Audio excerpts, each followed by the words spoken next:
make sure you're sending and not receiving. And choose if you're going to send or receive. Now, I'm not saying talk and listen, because when you're sending, sometimes you talk, but there's other ways to send. And so when you're receiving, sometimes you just listen, but sometimes when you're receiving, you say things like uh-huh, or great, or way to go, or tell me more, or lovely, or other things. Or I think you said, but da-da-da-da-da-da-da. So when you're receiving, you're not just listening, you're sometimes talking. When you're sending, you're not just talking. You're sometimes making gestures. You're sometimes playing a song or a soundtrack, or you're showing a picture, or you're touching someone. The point is, distinguish sending and receiving. And when you're going to send, make sure you choose it. And then only send when you have a receiver. It's so often that people try to send when nobody's receiving. And I don't just mean nobody's listening. They might look like they're listening. I've written a lot about listening. I've talked to all of you a lot about listening. And it's a powerful tool, but it's not the only one.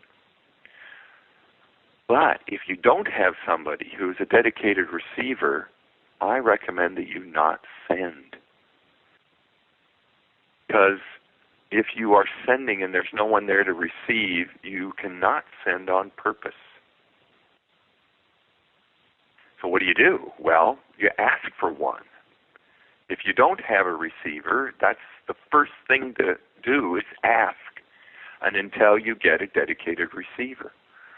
Or just listen, just receive, just be the receiver. Because I find that after I have received and received and received, or listened and listened and listened, eventually I can get the other person to receive for a while. Now, with some people in my life, I got to listen about 5 times longer than I send. But eventually, I can. So once I got a receiver, then the next thing to do is to clarify my purpose. So the way to send on purpose is, of course, you have to know your purpose. You have to be clear about the purpose of the message so that you can have it fit into the purpose of your life. I do this all the time. For example, I clarified my purpose of sending you that birthday message. I clarified the purpose of sending when I had the ears of the people at my birthday party. I had 60 people at my birthday party, and I knew I was going to get to speak to them, and I knew they would listen intently. And I worked on what is my purpose in sending to them. That's at a party. Now, the other thing I recommend that you do is speak your purpose to another. I don't mean the person you're sending to. I mean, once you get clear about what the purpose of your message is, then tell another person, not the person you're going to speak to, but tell another person what your purpose is. So, for example, before I spoke at my birthday, and before I spoke to you tonight about this topic, I spoke to my coach, Stan Lankwitz, about my purpose. And I wrote my purpose.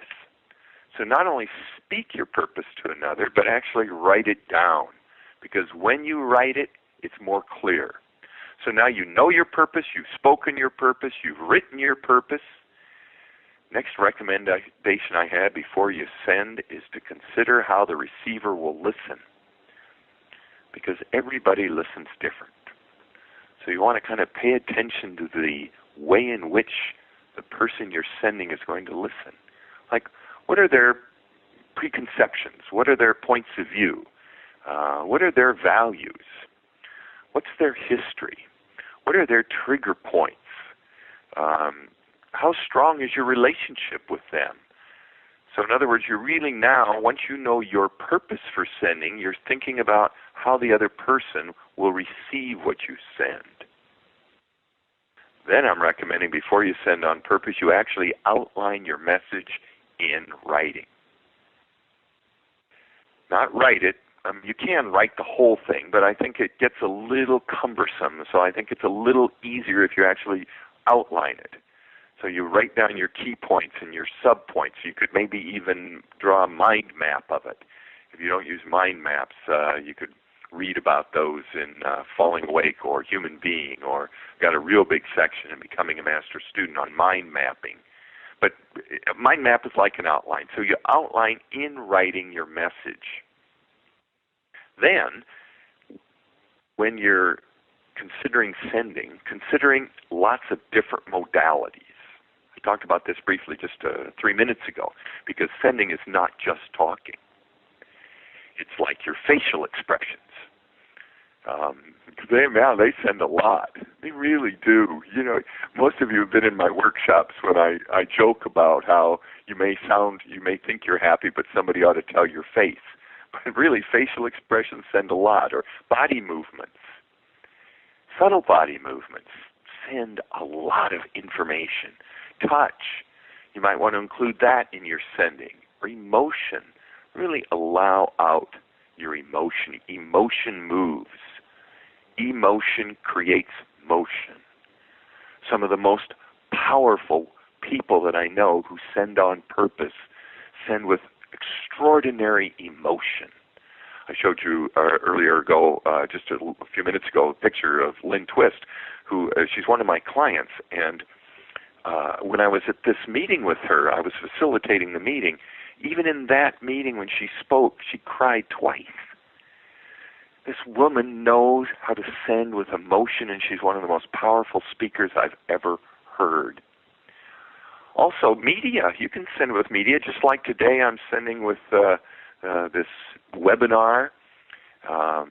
You can, even on a one-on-one communication, you can have a picture or a chart or a graph. You can use music. You can use videos. Yeah, all those things. So bring media into your message. And you can also imagine you're not just speaking to one other person. You know, information is conveyed to groups using all those modalities. And we forget that we can convey information to one person using all those modalities. Well, my next idea when sending on purpose is to rehearse before you send.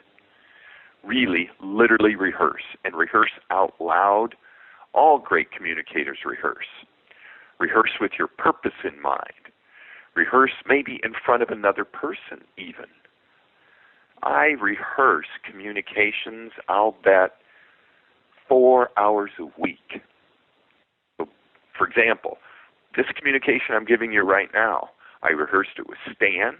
I rehearsed parts of it with Joanne and Bill. I rehearsed it all with Alejandro when he was creating this media. Because I believe that all great communicators, whether you're communicating to one person or a bunch, they rehearse. Politicians rehearse. We just saw that great movie, The King's Speech. Actors, of course, rehearse. Political leaders rehearse. And now you rehearse. It's a very powerful way to send on purpose.